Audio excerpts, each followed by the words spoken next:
If you vote because of money, God will judge you. Hey. Once again 5,000. Also you are jumping up, you go and cast your votes. Why can't have the conscience? We torture you as well. I explain it to you, sir. Why don't have the conscience? You don't say I want to cast election. You collect money in Alakia. And that's the consequence that you are facing now. Hey. That's the consequence that you are facing. Because you don't have the conscience. You are saying, oh, brother, choose your choice in the book. I don't know why. Yes, sir. Yes, sir. Purpose. They should both risk together. Friends together. There's converse together. Because of that, we have a community. The land of the community. There's reason together. That was why we have local government. Chairman local government as well. There's reason together. Let them sit down and think about it. What should we do?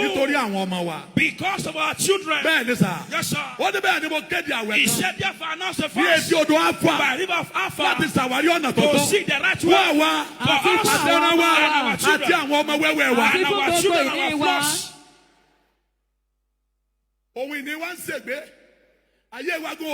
Our life is not secure. We are going out in dangers. We return back in dangers. They are kidnapping. People are being kidnapped in the town. Master, let us reason together. Let's reason together. Amos 3:3. Can two walk together? Except they agree. Yes, sir. Let's sit down together.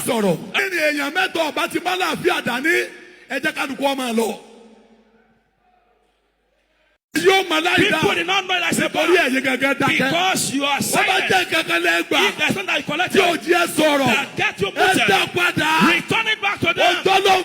What God wants to do is what God will do. There are many invitations of governor to come visit me. I won't go and grace that invitation. Godliness and contentment is a great gain.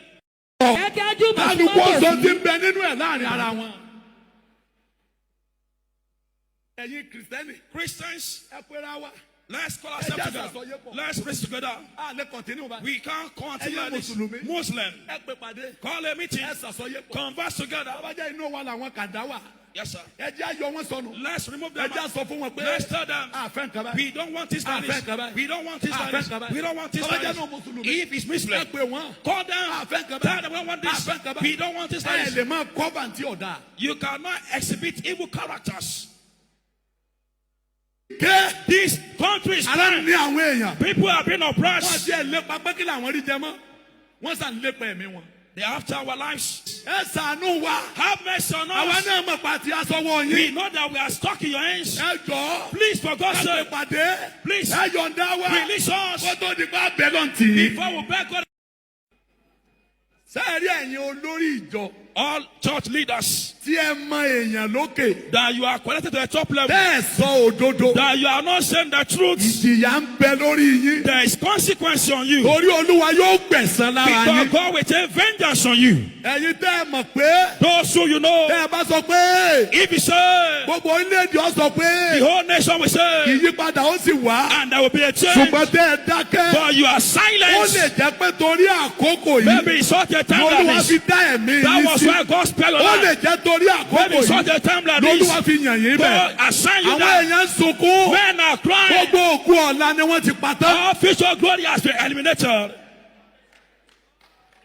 People are not happy. We do not ask for money. Don't give us electricity. Let there be peace. Just continue eating it. Let there be peace. Let us be alone.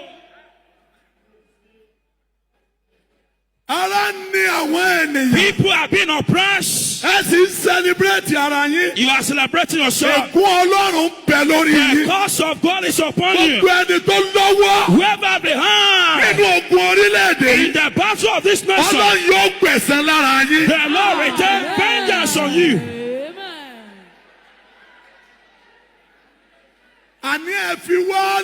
Let us be alone.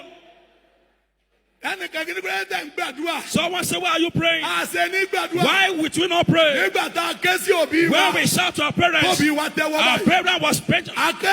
We call upon our church. The government and cheat us. God who has fed us is whom we are to call. No one to call upon again. All pastors that have influence and you are silent, you will suffer the consequences before God. This country is crying. I cried in the night before I told the program. I cried on Thursday night.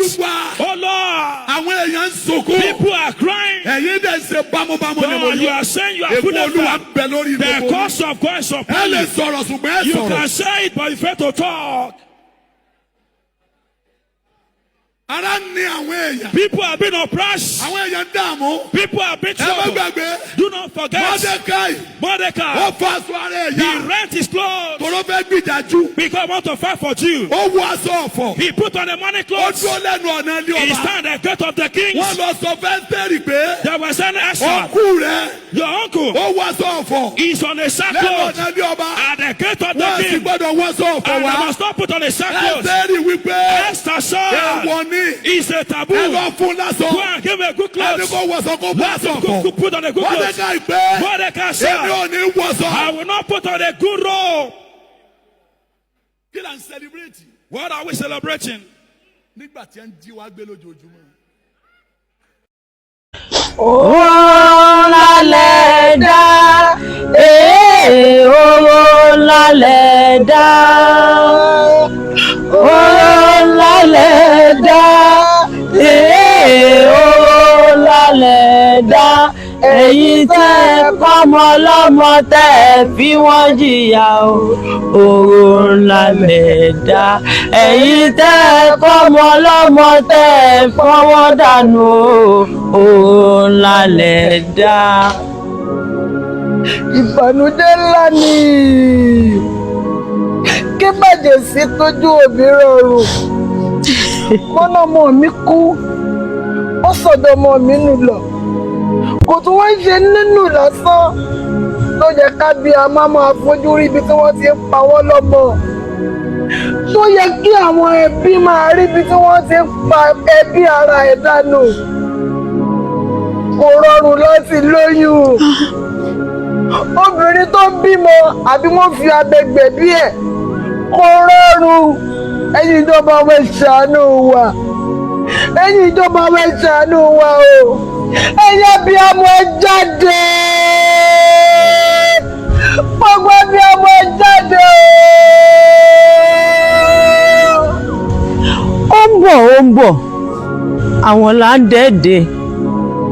Ojú méjì mo fẹ́ kẹ́ jẹ́ ká fi wọ̀rọ̀ yìí. Ojú alákọ̀ọ́kọ́. Tó bá wá owó tó béèrè fún yìí. Kí ló fún wa láṣọ́ránsì pé wọ́n fẹ́ káwọn ọmọ yìí sílẹ̀ fún wa láàyè? Ìyá alákọ̀ọ́kọ́. Ẹlẹ́ẹ̀kejì, ta ló tún mọ ìdílé tó fẹ́ kàn? Ta ló mẹni tí wà láti dààmú iná tó fẹ́ dé sí lọ́dọ̀? Bójòjò bá ń ṣọmọ tálíkà, wọ́n ní ẹ fi olórí burúkú ẹ̀ sílẹ̀. Tó bá jọmọ olówó ni, wọ́n ní ẹ jẹ́ ká fata sí lẹ́nu.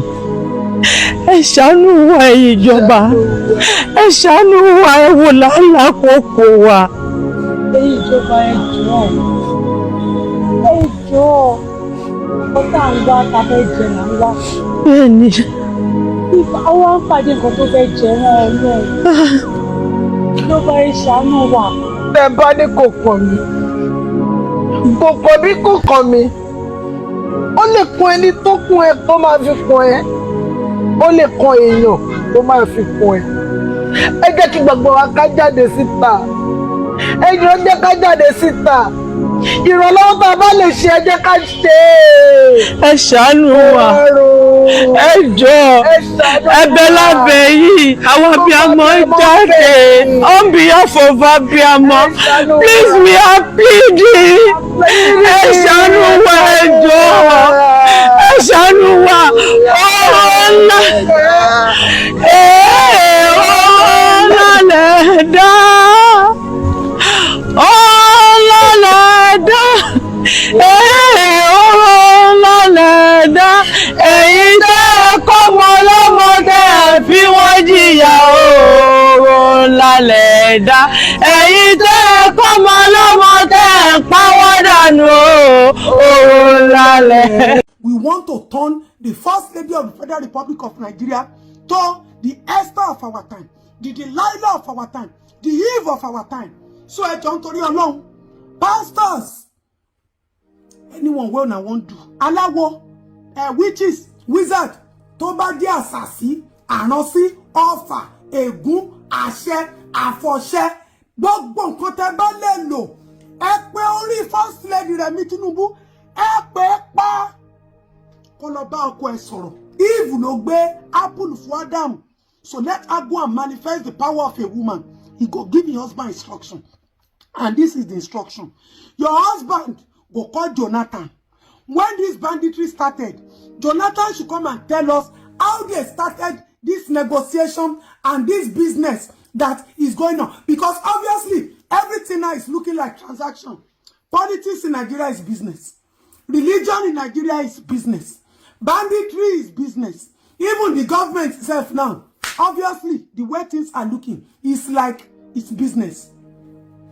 Now, they will go and call these bandits. Aṣíwájú, ẹ ṣe báyìí kò sí kankan.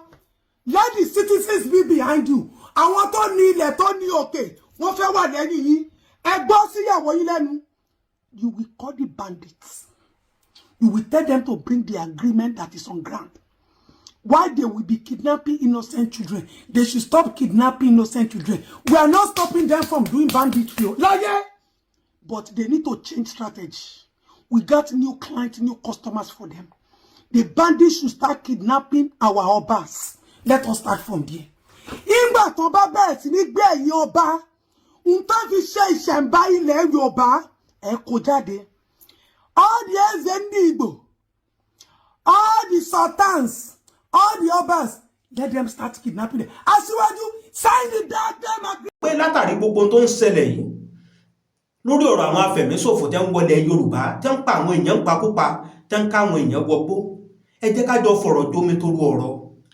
Ó ti tójọ́ mẹ́ta táwọn èèyàn yìí tẹ́ ti ń ṣiṣẹ́ láabi wọn. Kí ni ẹ̀yin èèyàn wa tẹ́ ẹ jẹ́ ọlọ́gbọ́n èèyàn lórí ìkànnì Kúnlé Ìjẹ̀ṣà tẹ́ ẹ jẹ́ àmúyẹ èèyàn? Kí ni èròǹgbà yín tó jẹ́ pé ntẹ́yìn náà bá sọ tá a lè jọjọ gbèrò papọ̀ tó máa jẹ́ kí àwọn ká lè ṣẹ́gun àwọn èèyàn yìí? Ẹ jẹ́ ká máa gbé èròǹgbà yín lábẹ́ kọ́mẹ̀ntì wa. Ẹ má gbàgbé, ẹ má bá wa like, ẹ má bá wa share rẹ̀. Ẹ pín fọ́nrán yìí, ẹ pín sórí WhatsApp yín, ẹ pín sórí Facebook yín. Ntẹ́yìn náà bá dáwọ́ yín ní oríire báyìí la máa já sí o. Torí ọ̀rọ̀ àwọn afẹ̀míṣòfò yìí ó ti di ẹni. Torí ọ̀rọ̀ àwọn afẹ̀míṣòfò yìí ó ti di ikú tó ń pojú gbà ẹni. Òwe ló ń pa fúnni. Lágbára Ọlọ́run Elédùmarè, orí gbogbo wa ò ní gbàbọ̀dẹ̀. Ẹ wo ibi dáwà fi àdàgbà ètò ìsọ̀lẹ̀ sí rè. Bó bá tó ṣe ń lọ, a tún máa mú wá lọ́lọ́kọ̀ òjọ̀kan sórí ìkànnì wa. Ẹ má wá gbàgbé, ẹ bá wa tẹ subscribe button yín tó bá jẹ́ ìgbà àkọ́kọ́ yín rè. Kẹ́yìn náà kẹ́ tó lè máa jàǹfààní lóòrèkóòrè lórí ìkànnì wa. N ò já owó yín o fún subscribe button tẹ́tẹ̀, ṣùgbọ́n kẹ́yìn náà kẹ́ tó lè máa jàǹfààní gbogbo tá a bá mú wá sórí ìkànnì wa. Àdúrà wa sí gbogbo ẹ̀yin olólùfẹ́ Kúnlé Ìjẹ̀ṣà ni pé ire báyìí lójú owó rí, ire lójú ọ̀darí, ire lójú gbogbo wa mọ̀ rí o. Ìpàdé wa bí oyin. Ó dàbọ̀. Ẹ ṣé.